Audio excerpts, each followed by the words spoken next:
राजाराम हरिहत्तर उपरी. आम्ही आता 23 जणांचा ग्रुप सुखरूप पोहोचलो इथं भारतामध्ये.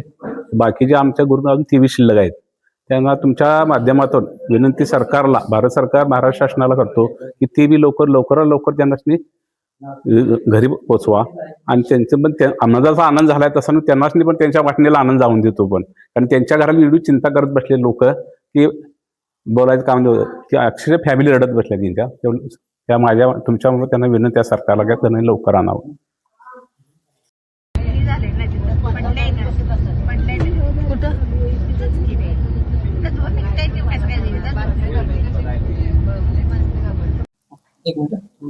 माझं नाव समोजित सुनील बारगे, राहणार उपरी.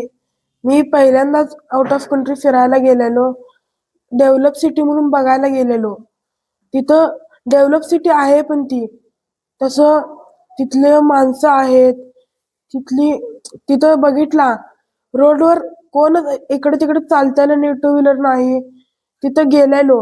शेवटच्या 4-5 दिवस आम्ही फिरलो. 6वा आणि 7वा दिवस, 6व्या दिवशी आम्ही डेझर्ट सफारी करायला गेलेलो. तिथं काय झालं, आम्ही येताना गाडीतून रॉकेट जाताना बघितलो.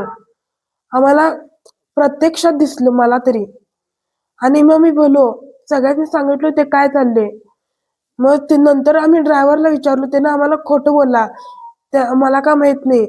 खरं आम्हाला नंतर काय आलं, आम्ही सर्च केलो. आमचा टूर मॅनेजर होता ना, त्यासने विचारलो. मग त्यांनी तिथल्या पोलिसांनी फोन केला. मग ते काय झालं, त्यांनी म्हणले आता हल्ला झाला, भिवू नका, सतर्क राहा, फक्त लॉजच्या बाहेर पडू नका. ओके. नाव सांगा आणि काय नेमकं. मी प्रकाश जाधव, राहणार पट्टणगोडली. मी व आमची उपरीची टीम असं 23 जण आम्ही इथून सोमवारी दुबईला गेलो. 4 दिवस खूप एन्जॉय केला. शनिवारी आम्ही सकाळी खरेदी केली व दुपारनंतर आमची डेझर्ट सफारी होती. डेझर्ट सफारीला जाता जाता 4 वाजता आम्हाला असं मेसेज आला की अबुधाबीच्या पुढे हल्ला झालेला आहे. मग आम्ही ड्रायव्हरला विचारलं. ड्रायव्हर म्हणला तसं काही झालेलं नाही, म्हणजे आम्हाला भीती निर्माण होऊ नये म्हणून त्यानं तसं आम्हाला काही जाणवू दिलं नाही. त्यानंतर आम्ही डेझर्ट सफारी केली. नाईट शो एक होता, नाईट शो केला, जेवण केलं. जेवण करतून बाहेर येताना आम्हाला असं लक्षात आलं की तिथं आमची गाडी बाहेर गेलेली आहे. मग तो दुसऱ्या ड्रायव्हरला विचारलं. त्याने सांगितलं की लांब जुमेरला हल्ला झाला आणि तो ड्रायव्हर तिथील होता, त्यामुळे तो ड्रायव्हर परत गेलाय. मग आम्ही तसंच आलो, हॉटेलवर राहिलो.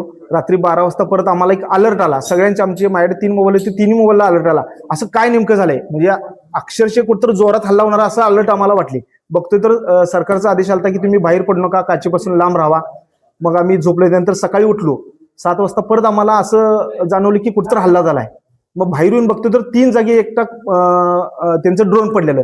मग आम्हाला भीती निर्माण झाली. मग आम्ही तसंच सगळेजण एकत्र आलो. सगळा ग्रुप आमचा एकत्र आला, 46 जण.